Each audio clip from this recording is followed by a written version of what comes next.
Somewhere in the same city as your business is a potential client out there with more money to spend than any other client you've worked with over the last calendar year.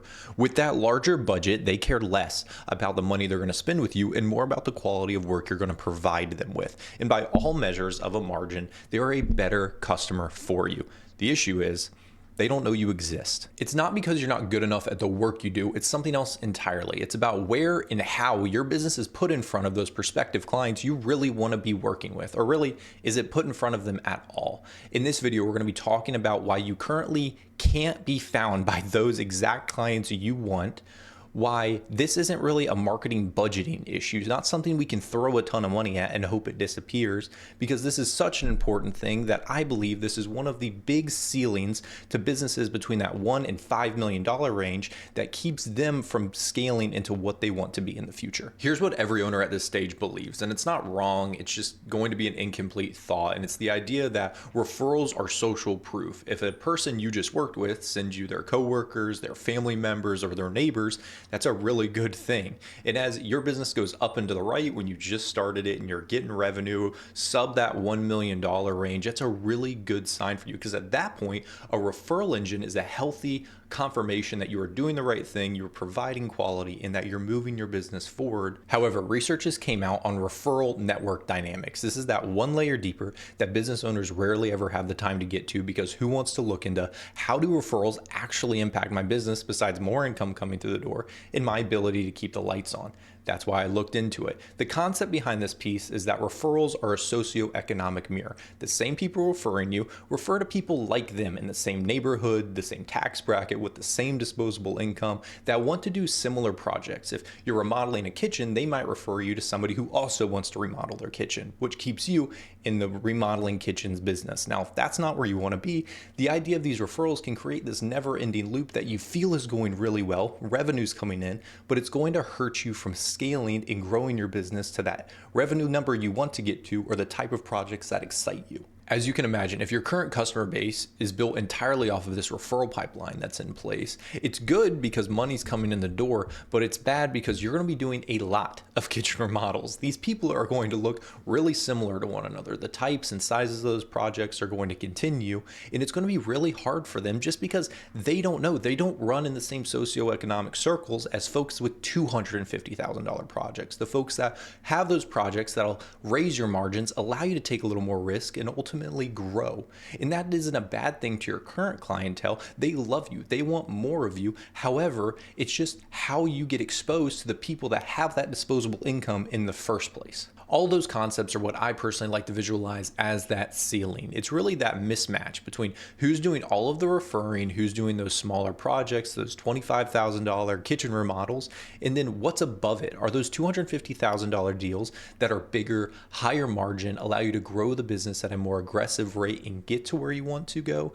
That's that ceiling we have to break through. How do we maintain these referrals that are keeping your business alive and keeping you structurally sound, while also being able to take the risk to get just right above and hit some of those $250,000 deals that allow you to grow? Now, if that referral base is having a hard time breaking through that ceiling to reach into those groups, we have to figure out what will get you there. And first, we have to understand how those premium customers might search, because it's going to be a bit different than how those mid-market customers actually look for projects and interact with folks around them to figure out what their best fit is. For example, for those $25,000 kitchen remodels, a lot of that happens organically. They might look up at Google reviews, they might go into some Facebook community groups, or they might just ask word of mouth, because that $25,000 kitchen remodel is pretty repeatable across a different project. So it's pretty self-contained. Those experiences might be shared, and the idea of doing the same work in the same type of area to the same type of people makes somebody feel pretty comfortable. Whereas for the homeowner that's doing the $250,000 everything renovation to their house starts differently. They might start with a designer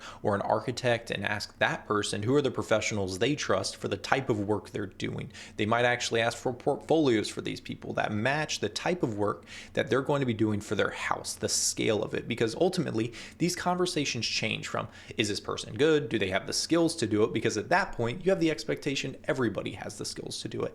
Now they're asking, can this person person operate at my level? Can they handle the scale of what I'm looking for? Something worth noting is that this happens everywhere. It's so common, it has a term around it. It's the invisible gap. It's really that area where you can do all the premium work that a $250,000 project needs you to do. You can manage it, you have the people to do it, and the skills to accommodate it.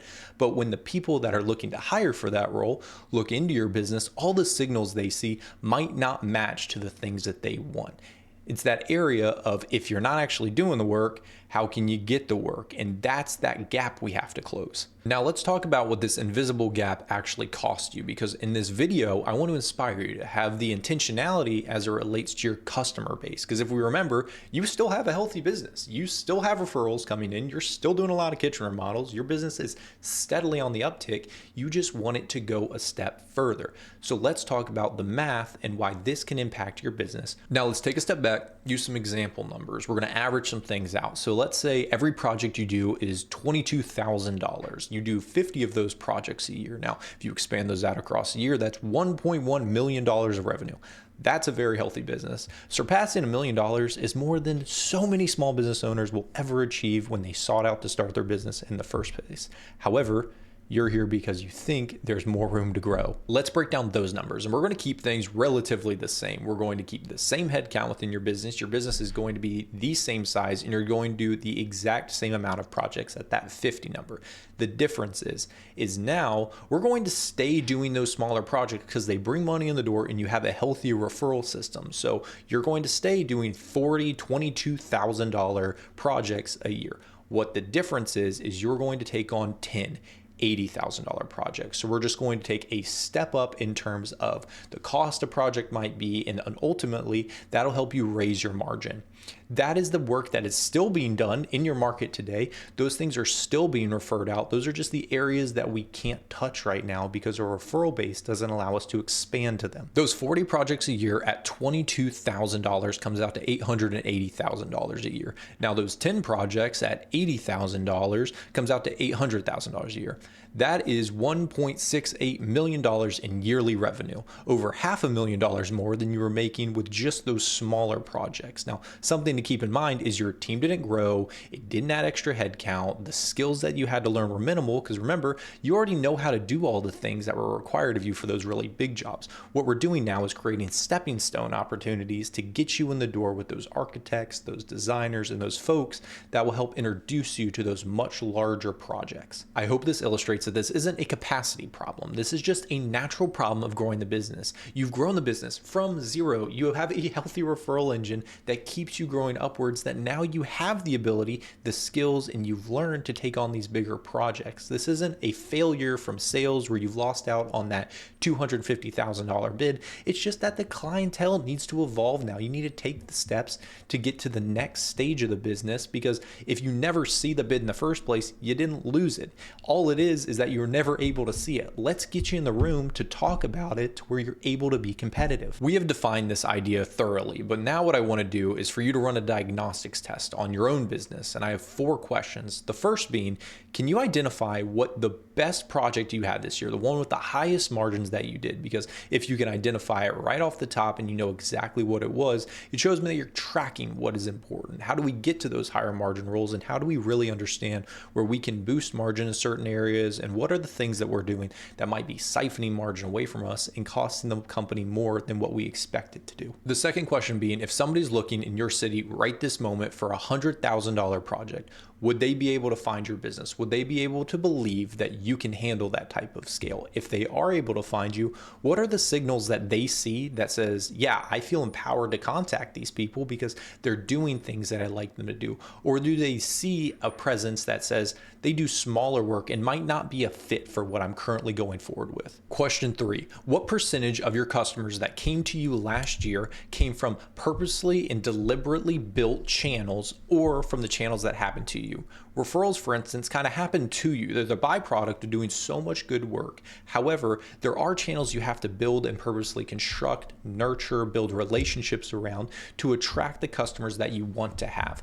How many of those customers came in through those channels, the ones that you purposely had to go out, put time into, and nurture to build the customer base that you're looking to achieve? The fourth and final question is surrounding marketing materials. Is all of your marketing materials showing the company you currently are or the company you want to be? Does your website, portfolio, or reviews that you have in place show the work that you do today or the work that you want to do in the future? Because oftentimes you get so wrapped up in the work that you're doing and showcasing that and making sure it's front facing that you're just reinforcing the overall point that you can do a lot of kitchen remodels and do them well. But when somebody sees that, they might get the reinforcement that that's what you want to do, that's the skill you want to live in, and the thing that you want to be really good at. We want to make sure to ride the happy medium between things that you're doing today to prove that you're adding value along the way, as well as refining it to where people that are looking for those larger projects know and can envision them working with you. All four of those questions were meant to uncover some underlying issues that I want us to be aware of. For instance, question one is all about, can you understand and identify what your target is with that margin question? Two, is it how capable are the people you want to go after able to find you? Three is how dependent are you on the referral system you have in place and how dependent are you on that for your future work? Four is, are you quietly reinforcing the exact behaviors, the exact type of projects, and the exact type of clientele that you slowly want to migrate away from, and then making those larger projects feel as if you just might not be a good fit? All of these underlying issues are meant to create visibility into your business. The idea is that if we understand where we're currently at, all businesses go through this small incline of, hey, we are hitting revenue, we are doing what we want, we've pressed it $1 million.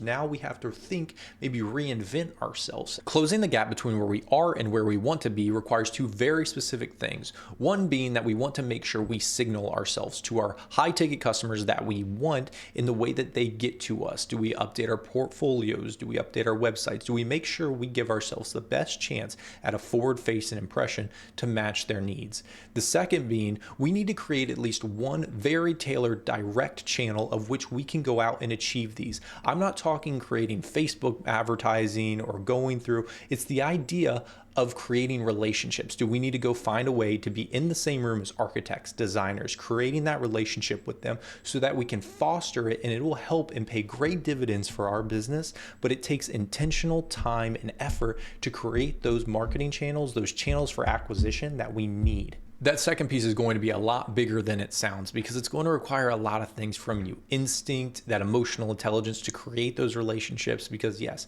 this problem is experienced across all kinds of businesses and many verticals all across the country. But ultimately, it has to be down to your business and the community you serve and the people you work with down to a granular level, because you have to understand that although some people might look for information like this in a certain city or town, your town in particular might not go about this. They might be very reliant on that architect, for example, or they might really care about Google reviews for these $250,000 projects for whatever reason.